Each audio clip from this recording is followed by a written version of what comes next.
Hello, guys. I'm at work right now. I'm just relaxing a little bit, kind of under the weather, but I thought I'd come up here and do a hubby update. Sorry, still under the weather, as I was mentioning.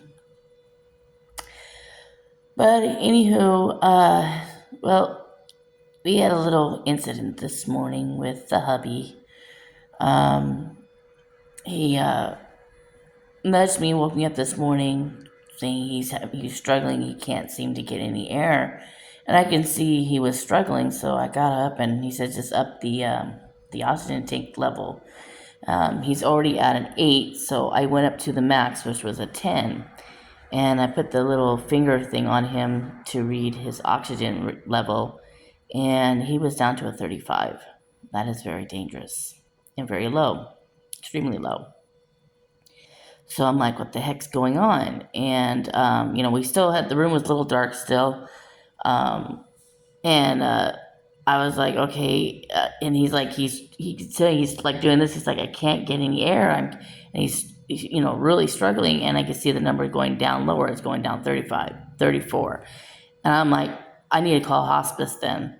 So I went to call hospice and got a hold of the nurse, and they said that they'll be sending a nurse out. So in the meantime, I go back to him and try to figure out what's going on. And as I got close to his face,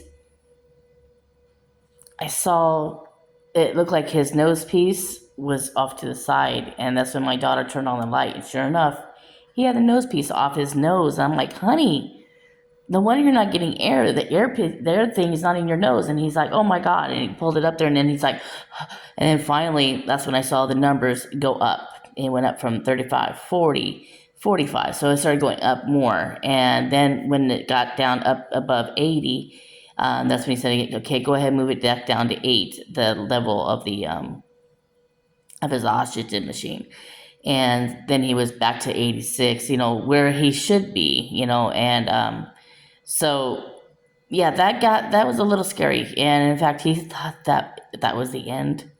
It freaked me out, because I'm like, great, but the nurse still came out and evaluated him. And, if that didn't work, I'm so sorry. If that didn't work, with me, if he say the piece was in his nose the whole time, and they were just not getting the air and it wasn't working, I would have been calling 911, because he, even though he's on hospice, he still wants to be resuscitated, do whatever we can to save him if he's savable. But luckily we figured it out. And when I called the hospice back, she was already on her way. But I said, yeah, the piece was off his nose, and in the background he goes, yes, I feel like an idiot now, and but the nurse said, no, it's not, don't feel that way, it happens.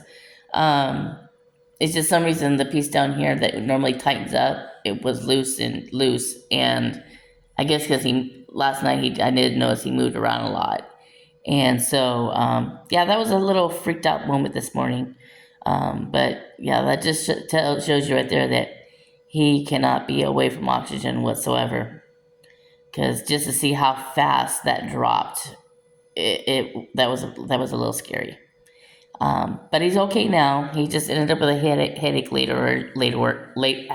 afterwards. Because the nurse said that that's probably due to the fact that he lost that oxygen going to his brain that he was losing, and it was almost shutting him down. So, yeah, that was not a really nice, thing to wake up to this morning. On top of me being sick, it just not a good mixture. So, in a way, it's a good thing I was there this morning when that happened.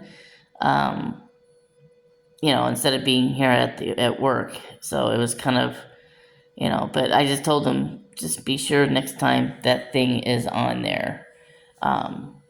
Because we don't want any more incidents to happen. So, but I just want to come on here and let you guys know.